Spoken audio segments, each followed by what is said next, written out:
anyone can wear the mask.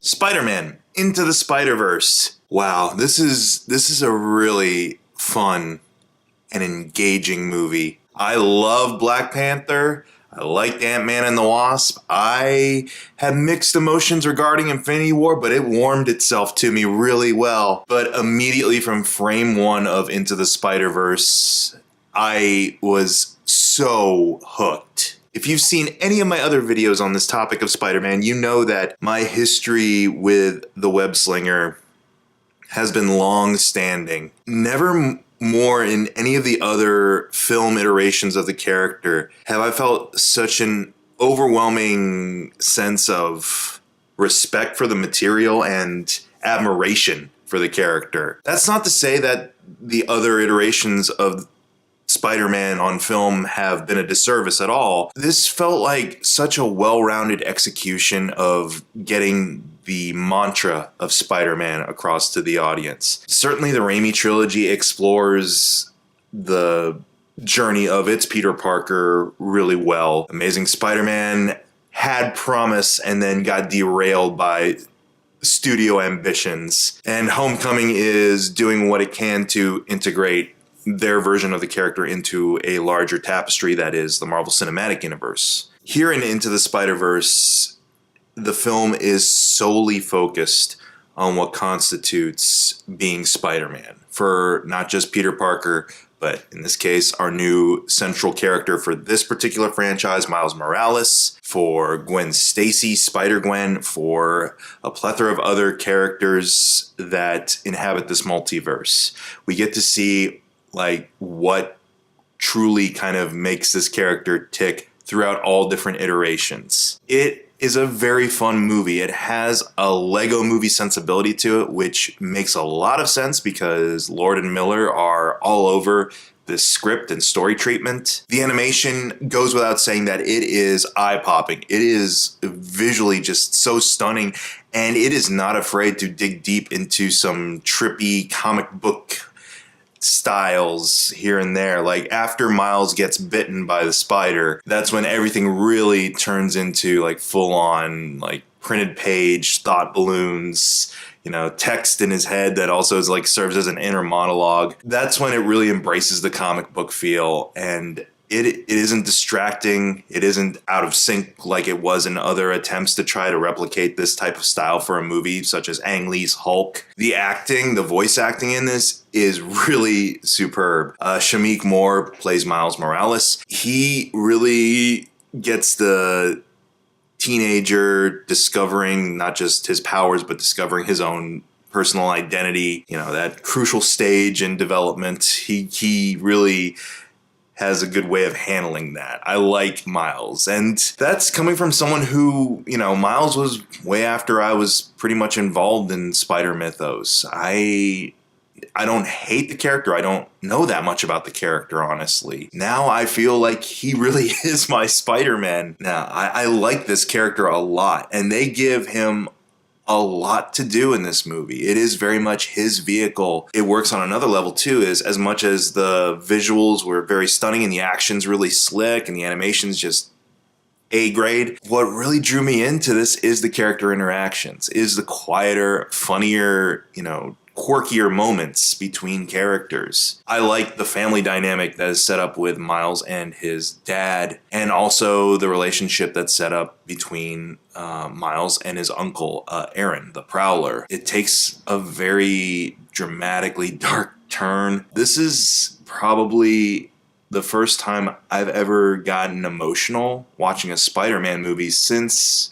probably Spider-Man 2 back in 2004. I remember distinctly Uncle Ben dying in the first Raimi Spider-Man got me. The second time I got emotional was, again, Spider-Man 2.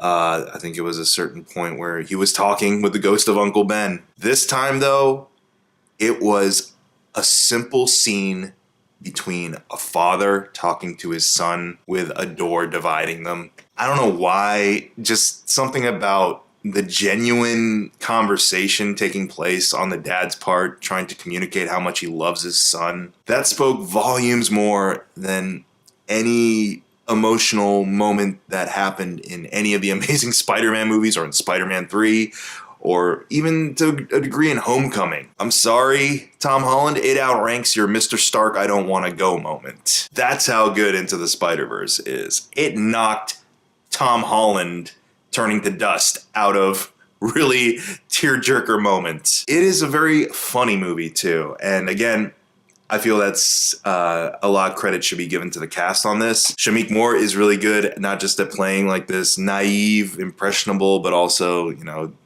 headstrong kid in Miles Morales. Haley Steinfeld does a great turn as this sort of disillusioned Gwen Stacy, Spider-Gwen, who's trying to maintain her professional cool and keep a distance from everybody, but finds herself being a little bit more endeared towards Miles and Peter especially. Jake Johnson as Peter Parker is kind of a wonder. Like, I'm kind of thinking we missed an opportunity to have Jake Johnson play live action Peter Parker, because his vocal delivery is like perfect for the role as this Spider-Man pushing 40 who has had 20 years on the job and is just burnt out on it. He's dealt with every sort of horror or every sort of problem he could imagine. Aunt May's gone in his universe. He and MJ got divorced, and he's just a schlub, essentially, living it up in his bachelor pad, putting on a gut. I know that might be kind of a heresy for all you Peter Parker lovers out there, but I actually kind of like that for the character here, because it shows like what it takes to get Peter Parker back on that horse. It's done well. Jake Johnson can play that cynical, burnt out side of this character, but then when he gets really enthusiastic about fighting as Spider-Man again, or teaching Miles the ropes to some degree, he comes alive in his performance. And even in the more serious parts where he's trying to be a true type of mentor to Miles, try to hold him back for his own good, you buy the genuine feeling there in Johnson's delivery. Nick Cage got a lot of the laughs out of me as Spider-Man Noir. Even though he's a more deadly serious character in the comics, I like that they kind of played up the film noir, Humphrey Bogart type of angle, because I'm sure Cage had a blast with that. He's a fast-talking, hard-boiled detective type. At one point in his backstory, he's like, sometimes I just light a match just to see it go out and fall into my hand just so I can feel something in my dark, cruel world. The one drawback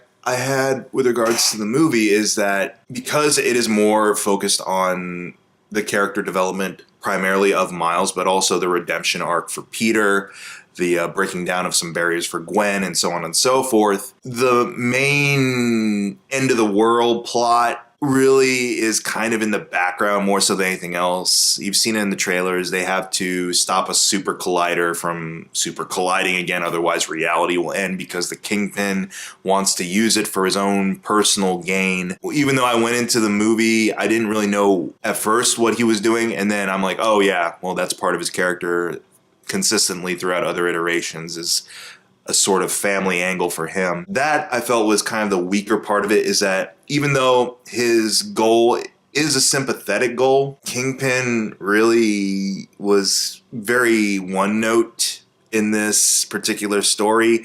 I get why he's doing what he's doing, but Liev Schreiber as Kingpin is never really given much else to do besides glower and menace. And even though he plays up briefly some vulnerability, it's never really given the full treatment the way it is for the Spider-Folk. Which makes sense, though, because Spider-Verse is about Miles, it's about Peter, it's about Gwen, it's about what those characters go through more than anything else. So this plot of, he's using this to bend reality to his will, it is very standard comic book fare. I mean, but I feel the film is aware of that. Peter, at one point, even says, he's like, I've done this type of end of the world scenario like 1,000 times before. There's always like a fail-safe mechanism or a doohickey or whatever. He calls his little flash drive that'll reset the program or whatever, the goober.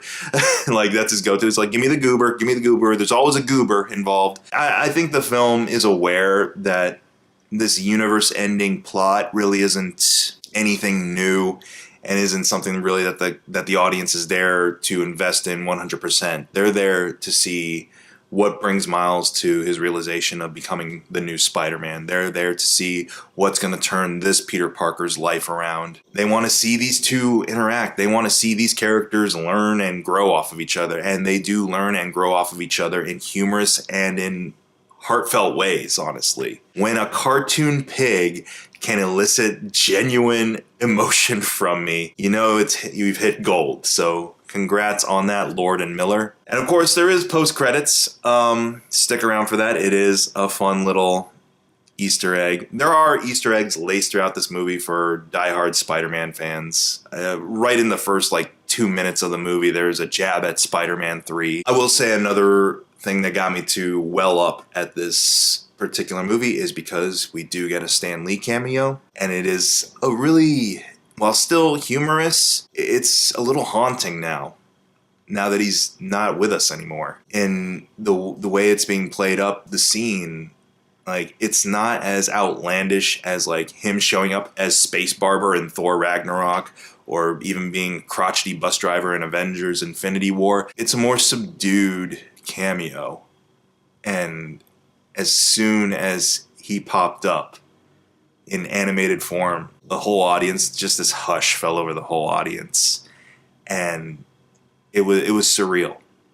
And that's going to be a surreal experience for the next year at least, because as far as I know, he filmed all of his cameos for all the Marvel movies that are currently getting ready to be set loose upon the world. And I have to say, this is going to be a hard cameo to follow, because there was a sense of reverence about it. Maybe it is because he passed away, but it genuinely felt like the creators wanted this to be more impactful, more than just a sight gag or a quick joke. They wanted him to be handing off the web, so to speak, to a character. And there is a very tasteful epilogue before the credits roll, dedicated to Stan and to Steve Ditko. So enjoy that and enjoy the movie. It is by far the most enjoyable superhero movie I've seen this year. I just had a huge smile across my face the whole time. It brought these characters to life in a way that I wasn't expecting, I think. I went into this movie not really expecting a lot. I thought it was going to be fun, but I was anticipating either it's so bad, Venom, disposable fun, or, you know what, hey, this is a nice kids film fun. It can get serious. It can get honest and brutal, but it can also get really emotional and very, very heartfelt. It is a very heartfelt love letter to this character. Thwip, thwip, nuff said, Excelsior, and all that.